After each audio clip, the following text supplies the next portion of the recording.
name is Michael Albert, and I am the host of the podcast that's titled RevolutionZ. This is our 305th consecutive episode, and this time, like last, I have various things on my mind. And, like last episode, I'm going to spontaneously address them, and I guess the concerns are unlikely to disappear anytime soon, though if anyone out there listening in feels confident about these issues, with reason and evidence, by all means, let me know. In the interest of time, I will confine myself to just a few. Put differently, I am at a loss, like many others, to explain and navigate, much less engage with and transcend certain current events. I feel confused, still, like I felt last week, except a week darker. And this is so despite many emails, conversations, and the like offering to remove my confusions. That didn't work. Let's start with the MIdeast.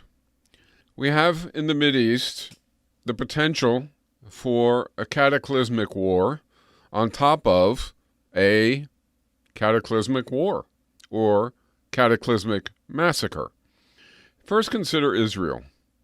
Some will say, well, it's trivially simple to explain Israel activity. What have they done? They have attacked Gaza. They have attacked hospitals and schools and homes and houses. They've laid waste to the area. They've told people to go someplace for safety, and then they have proceeded to bomb that place. Now they've extended that to the West Bank. And they've extended it to Lebanon. Why is this happening? That's one question. It's a hard one to answer, I think. You might say, well, they want to get rid of the Palestine problem, or what they see as the Palestine problem. Okay, I think there's a lot of truth in that. And how do you get rid of the Palestine problem? You get rid of Palestinians. Maybe you kill them all. Maybe you drive them all out. That's, I suppose you could say, however ethically disgusting, however horrible ethically, morally, at least rational. That is, if they want to drive them out, they are behaving in such a manner as to drive them out, or, for that matter, kill them all. But there arises a question, which is, why are they attempting to involve the United States in a war with Iran? And it definitely has seemed, for weeks now, months actually, that that's what they're trying to do. On top of the other, explicable, if horrendous, behavior, they're also trying to provoke Iran into an attack. They succeeded. And then cajole the United States into a response. What exactly does Israel gain out of this? To me, it is not obvious. It seems to me that they are risking their very existence. They have alienated a good part of the world. They are now perhaps causing to emerge a war which could impact them. If we set aside all ethics and all morality, and sadly, I think we have to do that in this case because I don't see any sign of ethics or morality coming from the Israeli policies and government. Just no sign of it at all. I mean, it's more blatant than anything I've seen in my lifetime, even than the United States, and that is a very high bar of immortality to try to jump over. And yet, jump they are. So I'm confused as to what the Israeli motive is in that respect. And then we have the United States. Okay, people tell me, surely you must understand that the United States, it's like an aircraft carrier in the MIdeast, except a giant one. Israel is a client. Israel is an agent. Israel is an abettor of U.S. agendas. Israel is a force, indeed, by far the strongest military force in the area, and the United States wishes to keep it that way and to keep connections intact. Yeah, okay, I get that. I'm not an idiot. I understand that U.S. imperialism is also without ethics and has something to gain, has had something to gain for decades from the relationship with Israel. But when it gets to the point that Israel is behaving in such fashion or manifesting itself in such fashion, I don't even want to use the word behaving, I don't know what words to use, that it isolates itself internationally even worse than in the past. It was bad enough for decades when there would be votes in the UN, the world on one side and U.S. and Israel, and maybe two or three other who can't break with the U.S. on the other side. Okay, isolation. But this is far greater, far more intense. And the impact of it on the U.S., the potential impact of it on the U.S. in the form of a wider war is extreme. And then there's also the domestic situation in the United States. Israel is perfectly plausible to say that part of Israel's motivation, because it certainly is a possible outcome, is to elect Trump. Part of the motivation is to create a situation in which getting the United States to behave as desired by Israel has the added bonus, if you will, from their perspective, of hurting Harris and helping Trump. And then you have to wonder again, what are the Democrats doing? What is Biden doing? What is he thinking when he continues with policies, and Harris winds up having to support them, with policies that risk the election? I don't know the answers to these questions. It is not obvious to me what U.S. motives are at this point in time in the MIdeast. All right, some of them are clear enough, but the overall motives, very fuzzy in my mind. Then there's public support and public passivity. I said in the last session we had that I didn't understand. Let me put it this way. When I was in high school, I learned about Nazi Germany, and I had a hard time understanding it.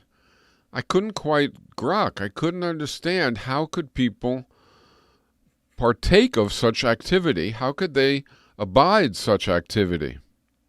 And then I also couldn't understand not just how could people support it, but how could people see it and be passive about it, not be opposed to it. And I felt some of that during the American interventions in Indochina and elsewhere, but it wasn't at the same scale of obviousness for the public. In this case, it seems like it is. It seems like the Israeli population can't not know, can't not be aware of what's going on, and that's evidenced by the calls to do even worse, to kill even more. So it's hard for me to understand the mentality that has led to that. At least the Israelis, I guess, have some kind of pitiful excuse that they're afraid. When you get to the United States and you get to public support for genocide, public support for starving people, for bombing the hell out of people, I don't understand that either. And for people to tell me, well, it's because Jews feel an identity with Israel or because Jews feel like on all sides we're under assault. Well, I'm Jewish, and I don't feel an identity with Israel at all. And I don't feel like we are on all sides under assault. Certainly I don't feel it's true in the United States. Is there anti-Semitism? Yes, of course there is. Israel is one of the, if not the, most effective organizer of people into an anti-Semitic attitude in the world. Can the population of Israel feel afraid? I don't know. I guess they do. I guess it doesn't matter to them that they're the ones who are unleashing holy hell on others and not vice versa. Next, connected to that, I had talked some about the U.S. election. And again, part of it was, understanding the actions of the principals, and part of it was understanding the actions of other people. People wondered, info is everywhere. There's this coverage of the election and all kinds of coverage of people's attitudes toward it everywhere. What could you possibly be confused about? Well, it's true. There are a lot of things that I don't feel confused about. Steve Shalom and I did a question and answer article. I don't know, it's about, I'm guessing now, 7,000 words, something like that. It went online on Z and on New Politics, where Steve is active, simultaneously, I think, Tuesday. So it's been up for a while now. And in that, we together put forward a variety of questions about the election and a variety of things that we thought addressed those questions, answers, if you will. And I felt confident about that. I didn't feel like, I'm winging it. I don't really know what I'm talking about here. I thought pretty straightforward. But then we have the question or the problem that lots of people who I care about, people who I respect, people who I know are intelligent and capable, don't agree with lots that seems to me to be virtually self-evident, not complicated, not rocket science, but totally obvious. The lesser evil argument stinks. It's not a good argument if the gap between the lesser evil and the greater evil is not very large, or if voting for the greater evil, voting for the lesser evil has a adverse effect that's so bad that it outweighs the danger of the greater evil, and so on. In other words, you can construct a perfectly rational rebuttal of voting for the lesser evil, in this case Harris. But I don't see being able to do that where we have the situation that we have in the United States. A fascistic lunatic on the one hand, and a rather typical Democratic Party leader in quotes who supports the system, who will defend the system, but who will also bend in certain respects toward modest changes and will respond to pressure and so on. They make it difficult. I understand. People have put to me that it's young people. That's nonsense. I understand that not only young people, but middle-aged people and old people like me thinking about voting for Harris have a very hard time doing it. I'm not in a swing state, not in a contested state, and so I don't feel the need to do it, and I'm not going to do it. Why? Because what's going on in the MIdeast is despicable. Even if that wasn't going on, it's not as if I would be gung-ho Harris as some kind of tribune of the people. She would still, if the Republican side had a normal candidate, be better, probably. Very likely. It's hard to imagine not, but not something to write home about. She's not Sanders, and Sanders isn't all that I would want. But the election isn't about, if it's anything less than all that you want, go home. The election is about what are the consequences for society of each of the two candidates. They're the only ones who can win. Each of the two candidates winning. And what's the difference in those consequences? And is that difference substantial? I don't understand how people can look and not see that that difference is well beyond substantial. It's huge. There's another thing about the election. This is completely different. That is, I don't know what to call it, edifying? For example, a couple of nights ago was the vice presidential debate. After it was over, there was, the the post-debate roundups and all sorts of people rendering their judgment as to who won. Well, I did watch the debate. This is the second presidential election debate that I've watched. I guess it's the third. I watched some of the Biden one, then I couldn't handle it. Then I watched the Harris one, and now I watched this one. It was depressing for obvious reasons. Neither side is something to behold. But on the issue that was being discussed afterwards, it seemed to me, my perception was, that Walz started off, I don't know whether he was scared or just out of what he was, but pretty abysmal. And he got better, but he never got to the point he never got to kind of the ease and the effectivity that he shows when he's giving a speech. I've watched some of those. Vance, on the other hand, started strong and continued strong. He overachieved given expectations, whereas Walz underachieved. I thought if we ignore lying, and the people who evaluate these things do ignore lying, and if we ignore underlying positions and so on and so forth, and we just consider them as debaters, right? So the content is not what's relevant, it's how good a presentation they did and so on. And that's what people pontificate about afterwards. I thought it was pretty clear that Vance won, which was a scary fact, but nonetheless, pretty clear. But every single liberal commentator who I saw sum it up seemed to think Walz won in a walk. Easily.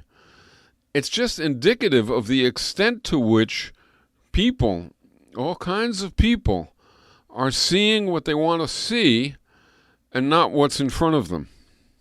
There's another thing now about the election that strikes me as very hard to explain. Democratic Party strategy. Everybody seems to agree that what Harris is doing, at least part of what she's doing, is seeking to get independent and undecided voters. Okay, that certainly makes sense. Seeking even to encroach on Republican voters. I think that actually makes good sense. But to do those things, she's moderating her stances. In other words, she's moving toward the center. She is weakening and certainly not moving leftward. I don't understand why that is. It is not obvious to me how that works. Is it totally a function of what she thinks the media will do with what she says? Thus, if she doesn't moderate her stance, if she moves in the other direction, if she moves toward, say, the left, if she moves toward things that we would at least consider relatively positive, maybe even outright positive, she will be translated in a way that will cost her votes? Or does she think people will hear it and that will cost her votes? It's not obvious to me because most polls of these issues show more support for the issues than for her as a candidate. So you would think not moving toward the center, but moving toward sanity on a lot of the issues, not least Palestine, of course, but also many others, would help her. But it's generally conceded that it would hurt her. I don't understand how people know that.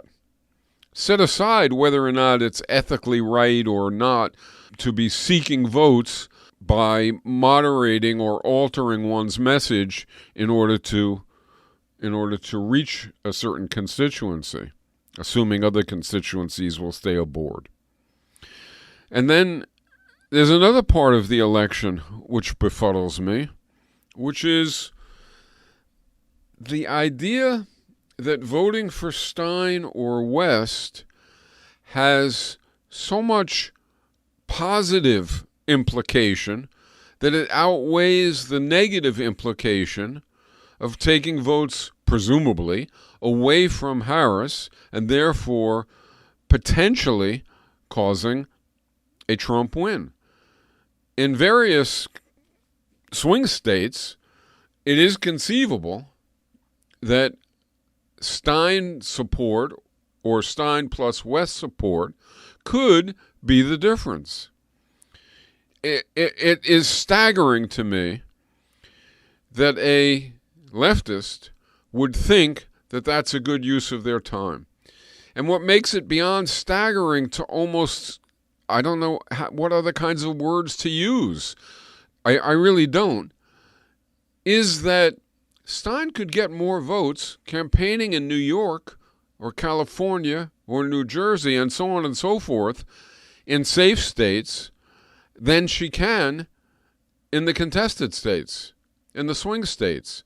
And she could do it without any fear or any risk that she would be hurting green future prospects by alienating lots of people who think that the strategy of running in contested states, in the swing states, is just despicable.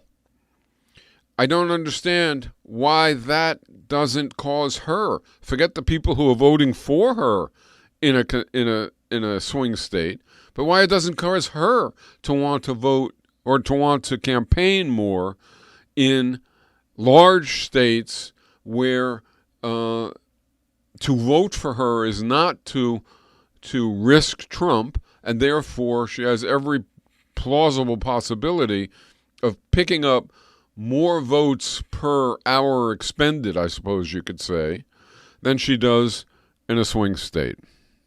Last time, I also talked about something that's called clickbait. And again, people thought, Michael, how could you not understand that? Well, I thought I was clear, maybe not. I understand why the perpetrators do it. I understand why, if there are ads to be shown to a public, perpetrators of clickbait just want you to see the ads and don't give a damn about anything else, and therefore they will use the title, they will go as far as they can go in the title to get you to click, as long as it won't so alienate you that you'll never click again. And that's what I don't get. And it isn't just them that do it. That is corporate advertisers seeking profits. Sadly, I think the left is spending a certain amount of effort on generating clickbait as well. In any event, it's not what I don't understand.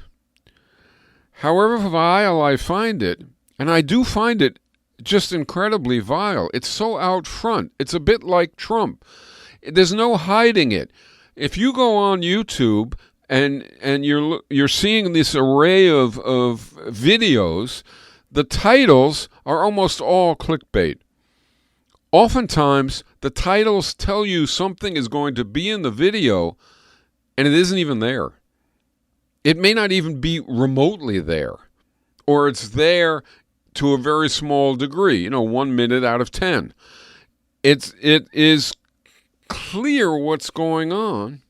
So, what don't I get? What I don't get is why we click on clickbait. That's what I don't get. It's our side of it that I don't get. I don't get why it works, but it does.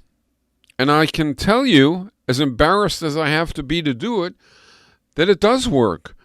That when I started watching YouTube videos, I was watching them earlier because I would watch, I happen to be interested in physics and various science stuff. I would watch good videos, and there are really some incredible ones on such topics. I would watch some sports videos where I wanted to see the highlights of something. If you like tennis, for example, there was just a championship in China, and the final was Alcaraz against Sinner. I think the two best tennis players in the world now, and probably for the next 10 years. And the play was just incredible. I like watching that.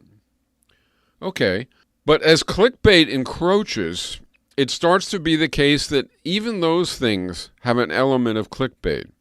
But I also started to watch videos about the election. And there, the clickbait is just huge. And it works.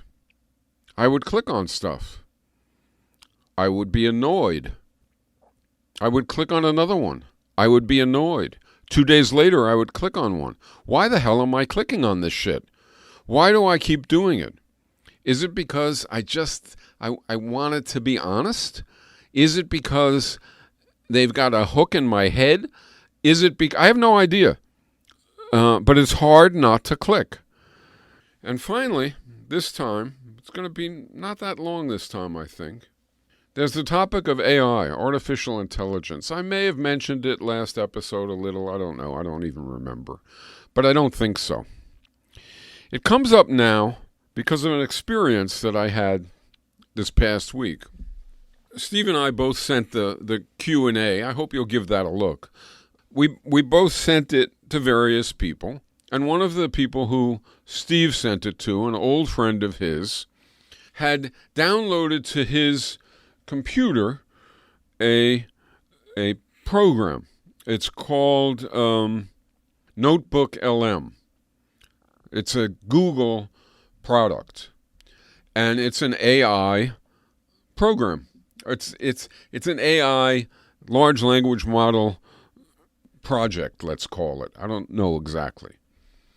And it describes itself as being a helpmate for people, in particular for writers. So, for instance, you can write and you can feed it into this thing and ask it to do various things to it. You can have it do things for you, go out and do research for you. You can have it do other stuff. But let me get to the heart of this. First, AI itself, and I've done a few old episodes on this, does cause people consternation, and I think rightly so. Back when I was doing those episodes, it was a lot of people had that consternation. And it took two forms, mainly. The first form was that AI would attain a capacity for independent activity, artificial general intelligence. It would be as capable of humans in all manner of activities, and more so, and indeed a whole lot more so, and it would go rogue. So the worry was that the AIs would escape human control, and then it would vary, hurt us or annihilate us. Another version of concern for AI was different and already happening, and that is nefarious use of it. So, for example, the creation of false information, of videos of actual people saying things and doing things that they've never done. You can see and imagine how that could be operative and effective during election campaigns. I suspect that we may be about to see quite a bit of it in the next 2 weeks or 3 weeks, whatever it is, until the election. So there was the rogue AI that people were worried about, and there was the nefarious AI, the bad use of AI, and there are other bad uses that people would worry about, using it to not cure cancer, but create biological weapons, for example. Things like that. And both those things are real. I hate to say it, but barring one technical possibility and one social possibility, both those things are real. The social possibility is obviously that societies get a grip on AI, on control of AI, and on limits on what AI uses it can be put to. It's a long shot, but it's a possibility.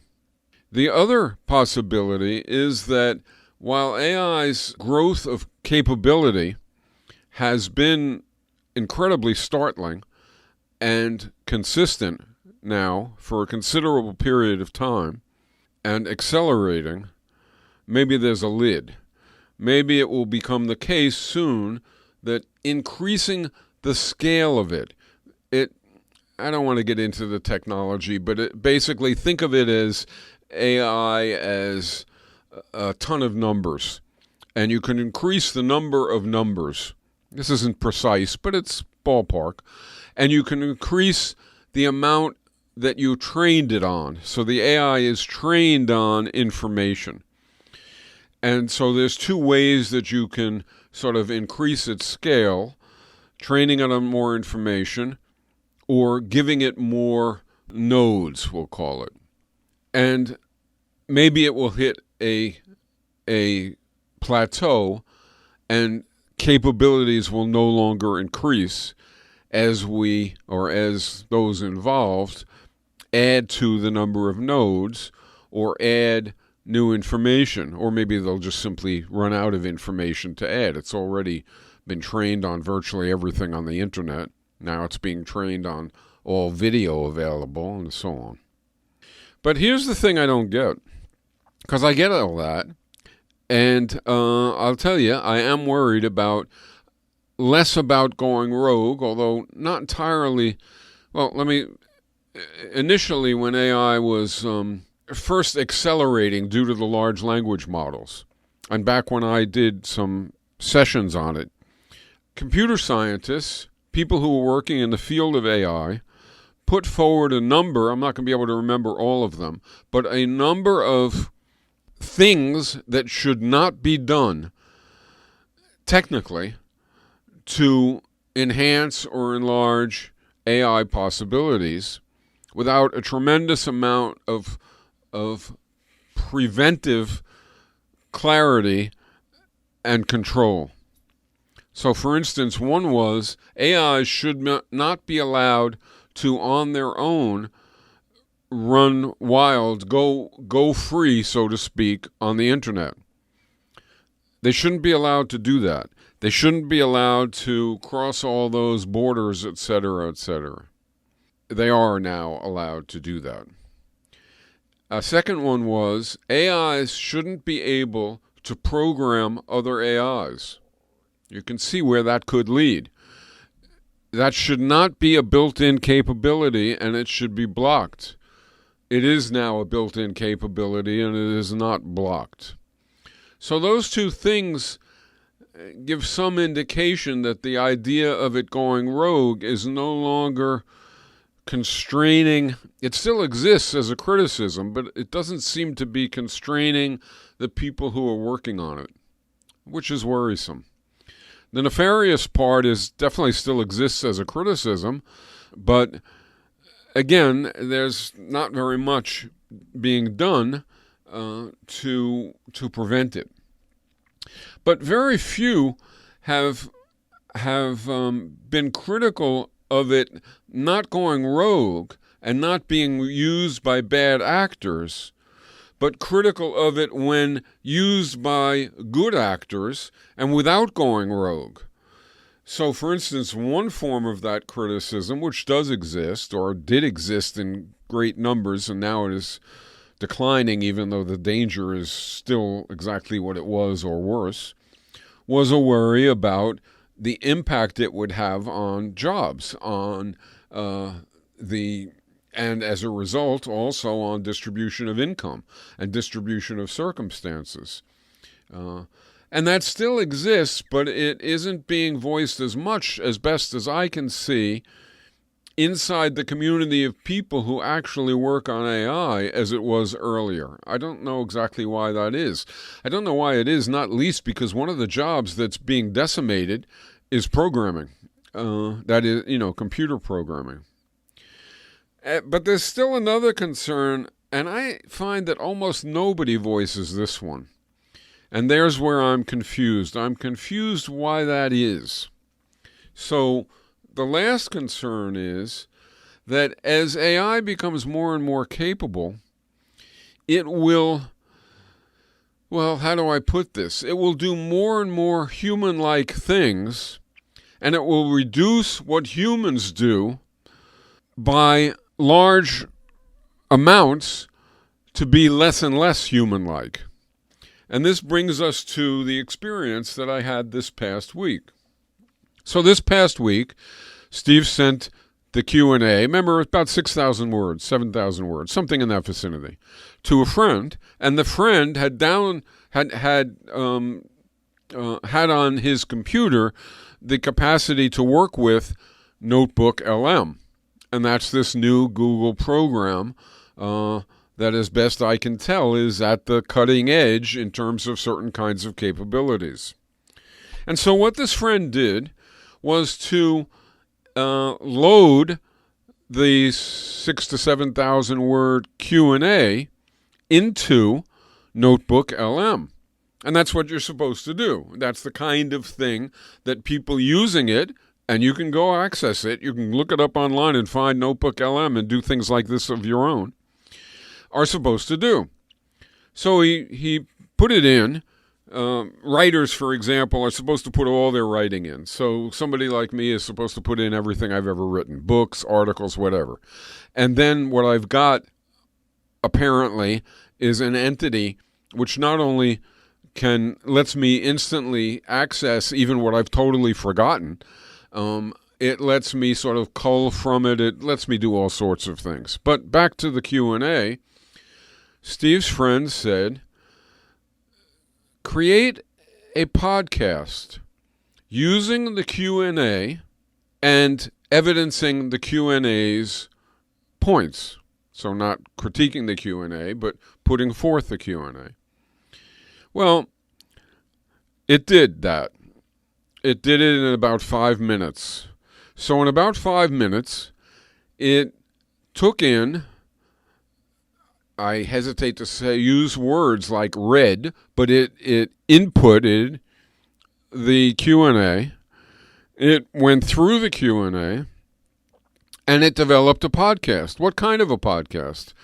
2 people, 1 man and 1 woman, discussing the issues of the election, but guided by the content of the Q&A. And here's the thing, and it sort of makes me nauseous to say this, but it did it very well. The voices were indistinguishable from human voices. They were AI voices. You could not listen to this, or at least I could not listen to this, and say to myself, oh, that's an AI that did that. It was human-like. It had humor, it had intonation, it had more of that than I have, right? So it was like, I used to do these podcasts at times with a friend, Alexandria Shaner, and, we would banter a bit and we would try and address the issues that we were trying to address. So it was like that. The two of them, AI alter egos, the 2 AI manifestations, would banter and would present the content. So that's already mind-boggling enough. But the second thing that was mind-boggling, I have to tell you, I don't think I know anybody who could take the Q&A and so closely embody its every argument as intended, as accessibly, maybe more accessibly than the Q&A itself, and as effectively. So it wasn't just that the style was startling, and that the language, the words were startling, and that the bantering was startling, all of which is true, but it got the content right too. And it did it in 5 minutes. And I couldn't do it if Steve and I tried to turn it into a podcast in which we were bantering back and forth and amusing and, entertaining at the same time as we were getting across all the information. It would not take 5 minutes. I'm not sure we could do it at all, but it would certainly take a long time. So what's the problem here? What is it that I don't understand? What's confusing? Many people would say, terrific, fantastic. It's like a helpmate. It's like something that gets something done which you want to have done, and it does it really effectively, and it does it well, and it does it fast. All that's true. What bothers me is that it is it is doing things that are what makes humans human. And it's doing them fast, and it's doing them effectively, and it's doing them, that doesn't mean it does everything, but lots. And so as it does more and more, what do humans do? How many humans still multiply numbers and add them, big piles of them? Nobody, because calculators do it so well and so quickly that we use the calculator. That's not a problem. In that case, it's like what people say, I think.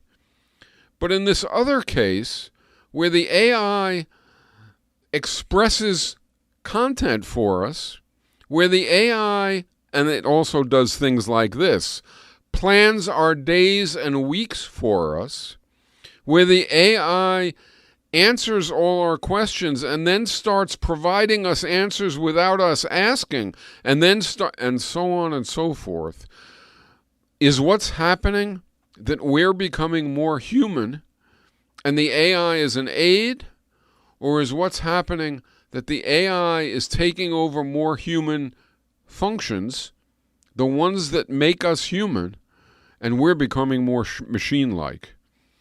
I wonder why other people don't have that concern, not a concern that it goes rogue, not a concern that it's intentionally misused, not a concern that it has, unintended consequences like on jobs and on employment, but a concern that it has attributes which human will seek out and will celebrate while those attributes hurt humanity. Sort of like heroin or any other drug that's addicting. So I'm also confused. Is it an inexorable process? First of all, will the capabilities keep going up, or will there be a point of diminishing returns on adding nodes and on adding information? You notice I don't describe it getting stronger as a function of innovative theory on the part of AI scientists that unleash new potentials, because that's not what's happening. Nobody understands that kind of thing in a way to implement that kind of possibility. The only thing that people understand, as best I can tell, is that scale yields speed, accuracy, breadth, and so on by means we don't really fully understand.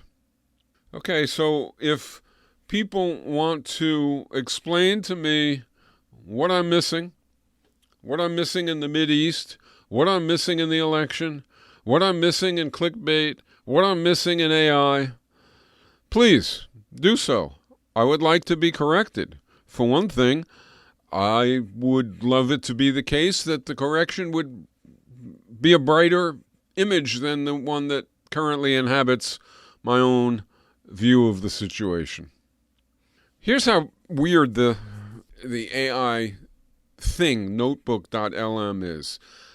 Some of you probably realize or have guessed, I'm working on turning the episodes that were NAR, Next American Revolution, the episodes that were relaying the oral history of the next American Revolution into a book. And I'm making, a whole lot of changes. I'm doing all sorts of things to try and make it a novel, obviously a novel of a very strange sort, an oral history of a future revolution.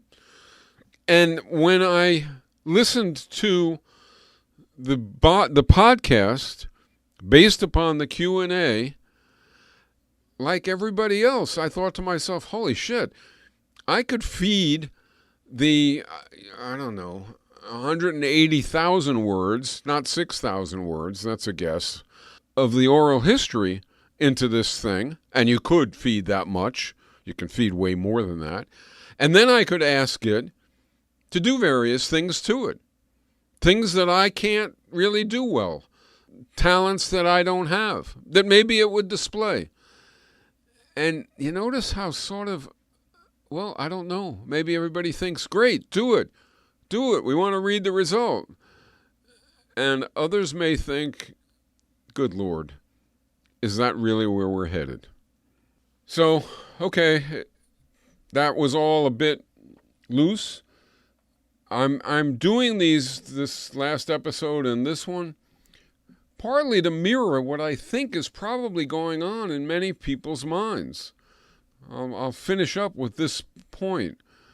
It's certainly true for some of my friends, a lot of my friends, a lot of people. That is, people are very upset for obvious reasons.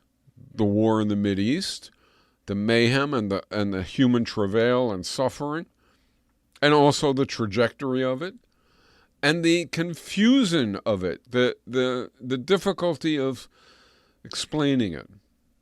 There's the election, the incredulity that most must feel that it's still close, or it seems to be still close. How is that possible?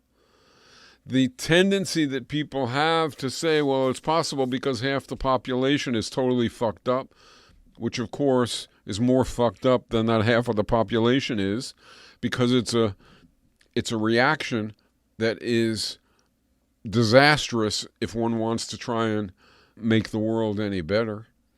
The clickbait dynamic, which basically, I mean, it's getting to the point where to lie is not only normal, it's expected, and if people don't do it, they're considered naive or foolish or wimps or something.